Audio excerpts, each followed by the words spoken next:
अस्सलामुअलैकुम वरहमतुल्लाहि वबरकातुहू। जी मेरे सामने आप इस वक्त DF इस्लामी चैनल देख रहे हैं। आपसे गुजारिश है कि कुर्बानी के मसाइल और दीनी मसाइल जानने के लिए हमारे DF इस्लामी चैनल को ज़रूर सब्सक्राइब कर दें। एक साथी ने सवाल किया कि मैंने कुर्बानी के लिए जानवर ख़रीदा है तो उसका सींग टूट चुका है, तो क्या अब कुर्बानी जायज़ है या नहीं है।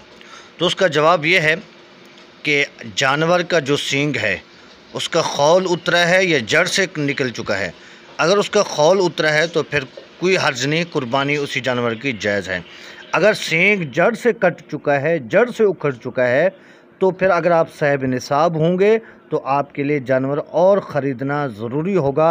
उसी जानवर जिसका सींग जड़ से उखड़ चुका है उसी जानवर की कुर्बानी जायज़ नहीं होगी। हाँ, अगर आप साहिब निसाब नहीं हैं तो फिर इसी जानवर की कुर्बानी आपके लिए जायज़ है। तो उम्मीद करता हूँ कि मेरी ये वीडियो आपको पसंद आई होगी। आपसे गुजारिश है कि हमारे चैनल को ज़रूर सब्सक्राइब कर देना। शुक्रिया। अल्लाह हाफ़िज़।